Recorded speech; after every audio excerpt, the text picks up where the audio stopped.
Hey guys, Jed here. Welcome back sa panibagong episode ng Spook Talks. Quick disclaimer lang guys, hindi ko pa bumamay-ari o personal na experience ang kwentong to.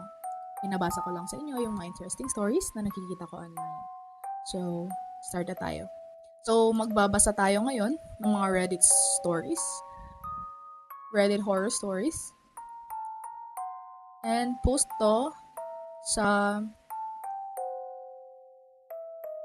r/Philippines by accountant Frosty1274.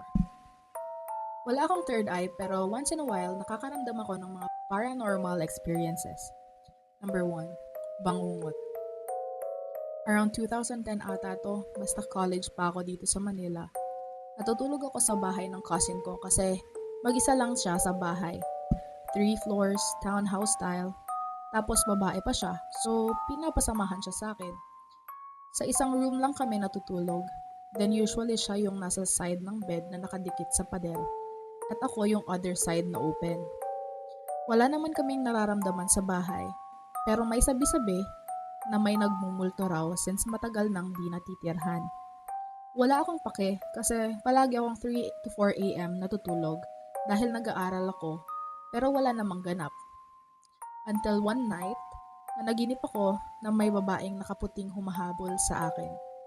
Takot na takot ako kasi kahit saan ako magpunta sa panaginip, nandun siya. Bigla na lang akong nagising. Yung white lady nasa gilid na ng kama. Hindi ako makagalaw. Sinusubukan kong sumigaw pero walang lumalabas. Nag-try ata ako na magdasal nun hanggang nagising ko yung pinsan ko. After nun, against the wall na ako natutulog. Sabi ng friend ko baka sleep paralysis induced by stress pero hindi ko alam. Nag-try ako matulog ulit mag-isa sa bahay ng cousin ko nung pandemic. Wala namang nangyari. Pero sa totoo lang, nagka-fear talaga ako matulog ng mag-isa kasi takot ulit akong magising na may multo sa gilid ko or worst sa ceiling. Bro, kung sa gilid mo, nakakatakot. Imaginein mo yung pagdilat mo ganun, nandun na yung multo. Sorry. Ini-imagine ko kasi nung bata ako, na-try ko rin yan. Parang pagising ko, may nakaganon na sa papa ko na babae. Pero hindi ko makita yung mukha, parang glow in the dark lang siya. Alright, dalawa kasi yung story niya. And the second one is malamig ang kamay. Sa kama ulit ito. Ano bang meron sa combination ko at ng kama? Bakit gustong gusto ng mga multo? Sos lang po, sabi niya. Nagbakasyon ako sa probinsya namin sa Mindoro.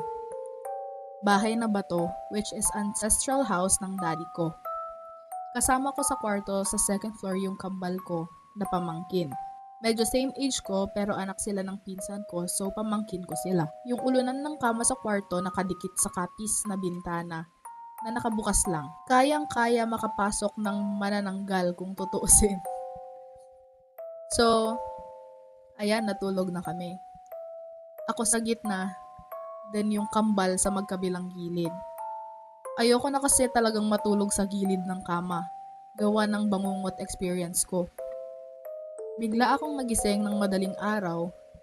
May humihimas na malamig na kamay sa ulo ko. Sobrang lamig. Yung kamay at yung direksyon niya ay galing sa taas ng ulo, hindi sa side. Mas lalo akong kinilabutan nung na-realize ko na bintana yung ulunan namin. Siyempre, di ko binuksan yung mata ko at nagtalukbong na lang ako ng kumot sabay kinukurot ko yung kambal baka sakaling magising. Nagdasal-dasal din ata ako hanggang sa gumalaw-galaw na yung isang kambal tapos nawala na yung malamig na feeling sa ulo ko. Di ko na lang kinuwento, baka matakot sila. Kinikilabutan pa rin ako habang sinusulat ko to. Yun lang. Bro, parang hindi ka nga nakakita ng ng multo sa ceiling. Pero may humawak naman sa'yo. Di ko ma-imagine. Ayoko nun. Wala. Nafe-feel ko siya. Baka mamaya pag natulog ako, May, may bintana pa naman sa sa ulunan namin. Na-imagine ko. Okay, so isa pang story. This is from K-Shield. Mahirap i-pronounce. But it was posted 3 years ago. Huh? Wait. Yung pamangkin kong lalaki, 5 years old sa Bicol, hinahanap sa bahay, mahigit 1 hour na. At nagtanong-tanong na sa kapitbahay kung nasaan yung pamangkin ko. Nagtataka yung mga naghahanap. Ang mama ng pamangkin ko at lola niya kasi, yung tsinelas niya nasa labas naman ng pinto. Lumipas ang 1 oras, nakita yung pamangkin ko sa baba ng table na may kumot at di siya makita. Pagbukas ng kumot, nakita na yung pamangkin ko pawis na pawis at natatakot at ang sabi, may maitim daw na malaki ang mata na black entity. Hugis tao na sinabi sa pamangkin ko magtago daw.